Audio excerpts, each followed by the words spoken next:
Hi guys, so in today's video I will be showing you how I prepare my bitter leaf soup in the most efficient way. The important ingredients to make this tasty soup, they are not usually more than 5, as I will show later in this video. The usual first step for me is to have my meat cooked and ready, and then I move on to washing the already cleaned bitter leaf. I do this by boiling the leaves until I can see its water content is now more green than colorless. Note, I haven't used a pot lid. Do not cover your pot, as this will retain the bitterness. Remember that please when you do this. So that's me boiling that bitter leaf as I've shown you here. Once it's boiled to my satisfaction, I turn this out into a sieve under cold running water. I continue with this cold running water until the leaves are cool.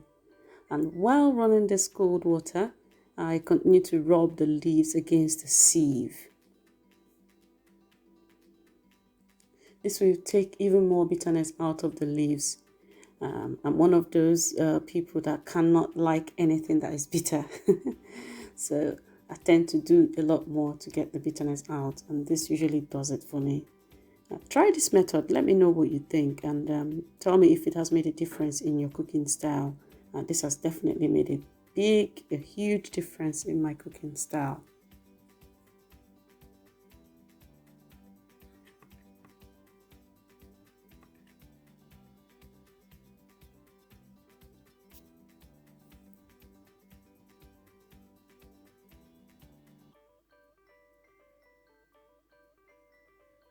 Well, as you can see, I've cooked a huge amount and shared it in 3 portions. I only need a third of for today's meal. The remaining 2/3 goes back into my freezer for when next I would need to use it. I wouldn't need to perform this process anymore for the next soup I'd cook, which is awesome for me. Yay!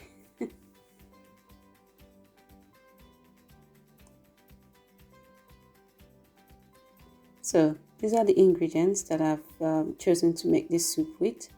I've got the seasoning in the corner, which I would only use if I need it, because I've already got the already cooked meat and its stock, and the already cooked and washed bitter leaf, as I've shown you earlier. I've also got 2 tablespoons of cocoyam powder for thickness. Cocoyam thickness is best for bitter leaf soup, really, and it's the best to give you that bitter leaf thickened soup when you need to eat it. I've also got one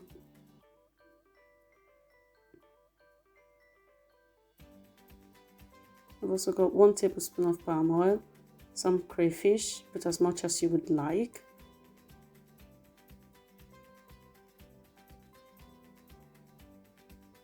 I've got the locust beans, which we would call ogiribo, which is one of the main ingredients that give bitter leaf soup its unique taste. I've also got 1 chili pepper, 1 teaspoon of Cameroon pepper, just to add some more kick to the flavor.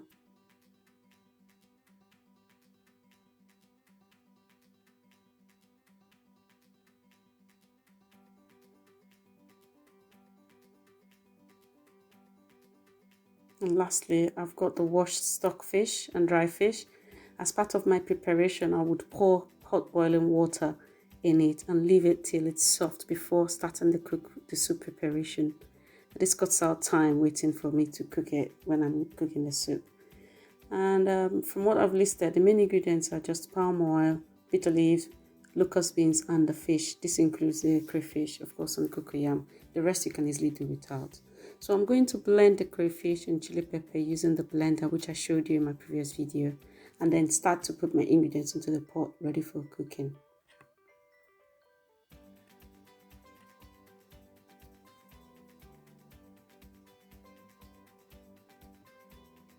So I'm going to add the stock, the shredded stockfish and dry fish,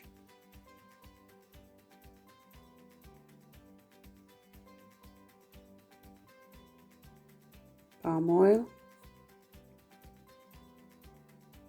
You want this cooked. The main thing is for the palm oil to be cooked enough to get that taste out of it before you can add any other things. So that's the first stage of cooking bitter leaf soup.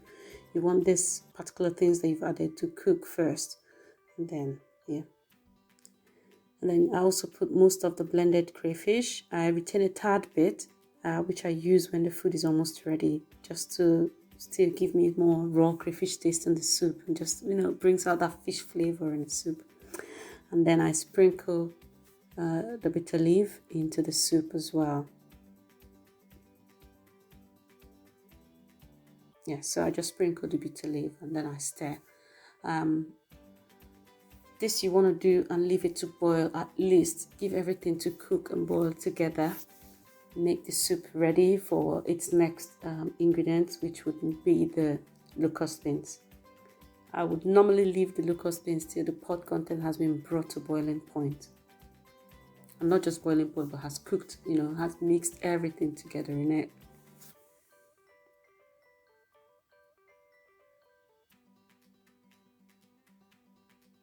So it's come to a boil.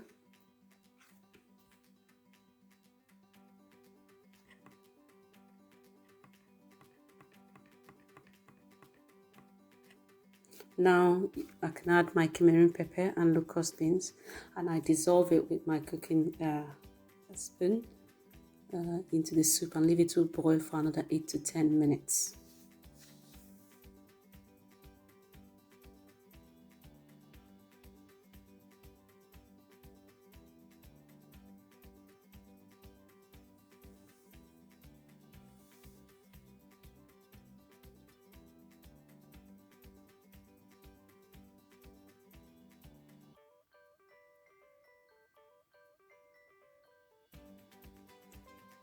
So after it has been brought to boil again, I then start to sprinkle the cocoyam powder, and I stir and check its consistency, and then I can add some more if required. And here you can see that I've added some. I stir it first. You don't just want to put everything so that you don't get like too much. You don't want the soup to be too thick. You just want to add a bit, stir, add some more, just to show that consistency. You would never miss it. Once it's thickened, you would know. And that's what I've done here.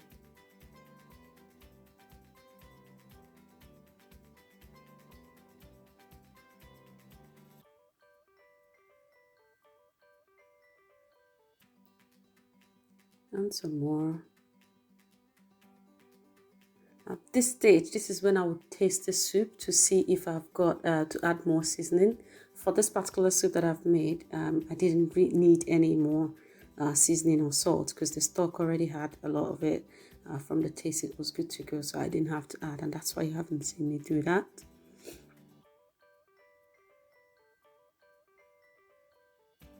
Keep stirring and stir. And then this is when I go ahead to add the already cooked meat. I stir. When I put it, I stir and leave it to cook for another 5 minutes. The soup is practically ready. You can add some more water based on your own needs. But this is practically ready. I just need it to boil a bit some more and get everything all cooked together.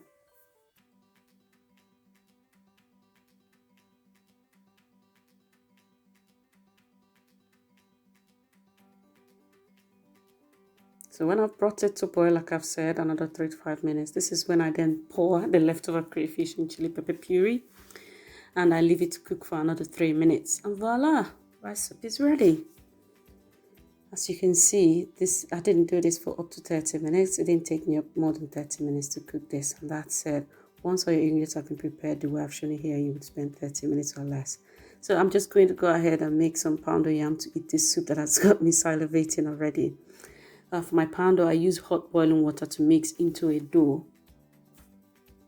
I just mix it without turning on the stove yet.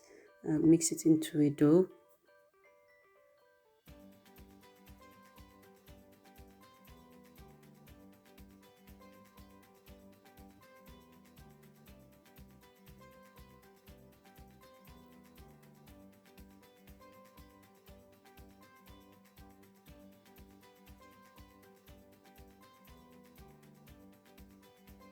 You can add as much water to give it some, to make it easy for you to, you know, knead the flour.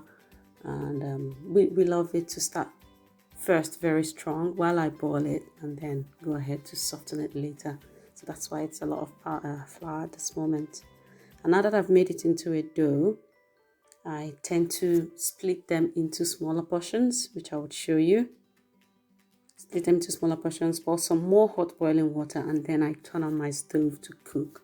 At this point, I've done this for so long, I know how much I can cook my poundo for. So for this first time, I'm cooking it for 12 to 15 minutes without touching it or doing anything. Sometimes I go and turn the split portions over just to get it heated on the other side. But then after 50 minutes, I knead it again, turn it and turn it, as you can see. And then I pour a little bit more hot boiling water and cover it to boil again for another 5 minutes. And that's it. After 5 minutes, I turn it again, and that's it. Meal is ready. Enjoy. Please like, share, and subscribe to this channel for more. That's quite a very lovely food there. What this is called? What food is this? Yeah? Swallow. Swallow and?